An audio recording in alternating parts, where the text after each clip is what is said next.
Well, hello, my friends. Welcome to Granny B's house. Are you having a good day? Oh, I hope so. Granny B's having a pretty good day. And are you being kind to those people around you? Are you treating people the way you want to be treated?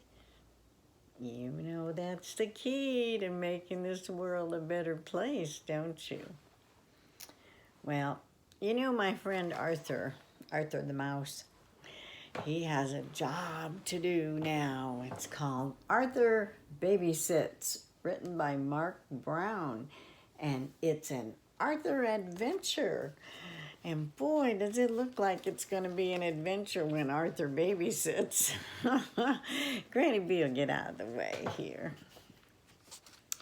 Arthur's sister, D.W., had a problem. The Tibble twins are visiting again, and they're driving me crazy, she said.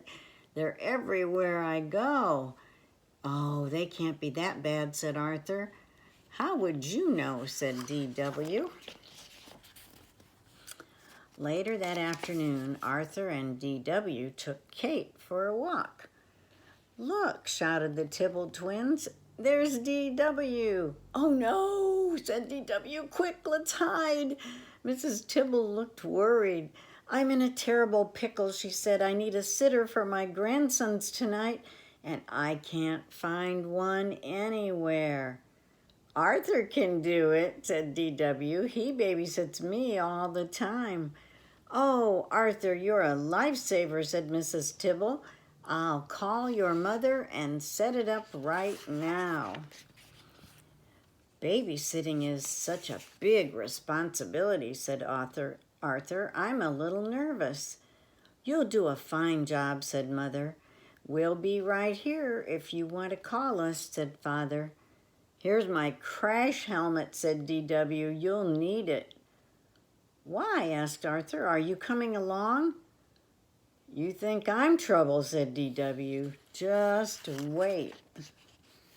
On the way, Arthur walked by the sugar bowl.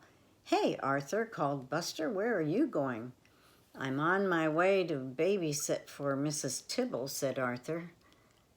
Not the terrible Tibble twins, gasped Prunella. My sister babysat for them once, and once was enough. You can always back out, said Buster, while you're still alive. Don't worry, said Francine. It'll be just like babysitting D.W. and baby Kate. Arthur remembered what that was like. Oh, it doesn't look like a lot of fun. Now he was really worried. Mrs. Tibble was waiting for Arthur. I'm so glad you're here, she said, and so are the twins. This is little Timmy in red. Oh, no, little Tommy in red, and Timmy's in blue. Almost bedtime, darlings. I'll be back soon. Very soon, I hope, said Arthur. Nighty-night, Grammy, said the twins sleepily. She's gone, screamed the twins. Playtime! Bang, bang, bang! No, bedtime, said Arthur. We're not sleepy, said Timmy. The phone rang. It was D.W. I called with some advice, she said. Calm them down with a quiet game, like cards. Thanks, said Arthur. Bye. How about a nice quiet game of cards, asked Arthur. Great, said the twins. We know a good card game, said Tommy. 52, pick up, they screamed. Just then the phone rang again. It was D.W. Sounds like they're out of control, she said. You need to show them who's boss. Thanks a lot, said Arthur. Let's play cowboys, said Tommy. I'll be the sheriff, said Arthur, because I'm the boss. And we'll be the bad guys, said Timmy. Oh, the next time the phone rang, Timmy answered it. Arthur can't come to the phone right now, he said. He's all tied up. Time for hide and seek, called Tommy. You'll never find us. When Arthur finally got loose, he searched and searched. If I don't find them soon, he thought, I'll be in big trouble. Just then, the phone rang again. "What's going on over there?" said DW. "Shouldn't they be in bed?" "I can't talk now," said Arthur. "I'm looking for the twins." "You mean you lost them?" shouted DW. "Not exactly. I just can't find them." "You're in really big trouble," said DW. "What are you going to do?" Just then Arthur noticed the curtains wiggling. "You'll see," he said. "I sure hope I find them before the swamp thing does," he added loudly. "Swamp thing?" asked Tommy from behind the curtains.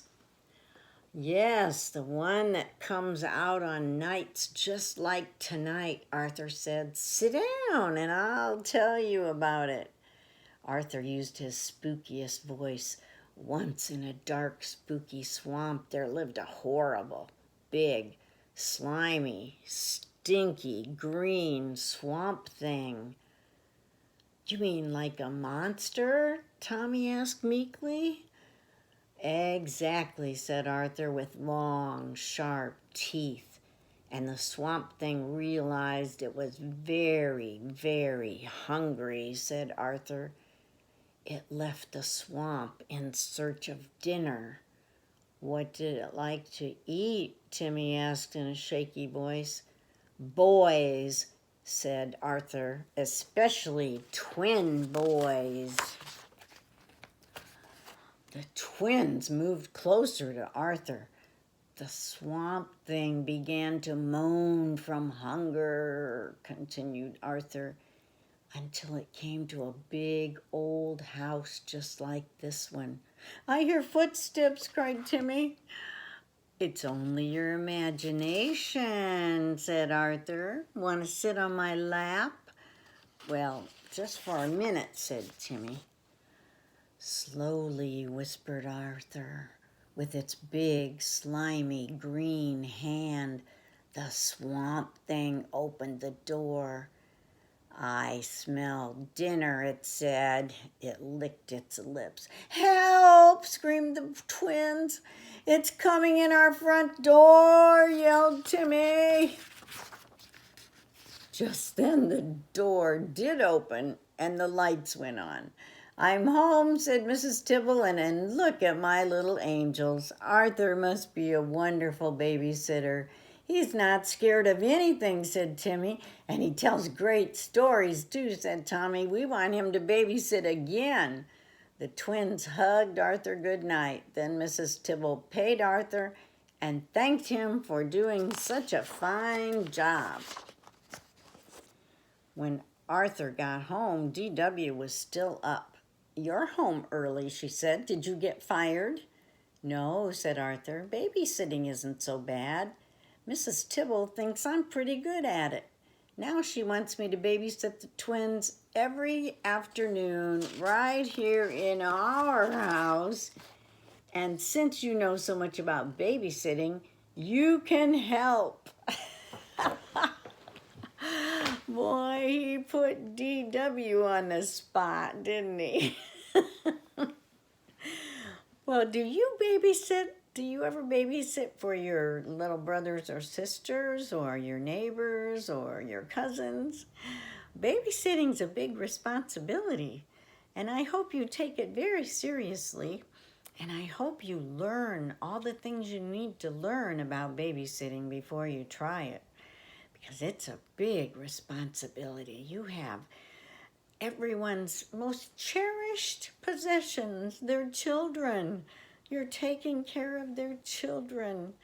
So you be sure and know everything you need to know before you try it, because it can be scary when things start to go wrong. Well, you know Granny B loves you, and I want you to come back and see me again real soon. And I will read you another story. Okay? Bye-bye.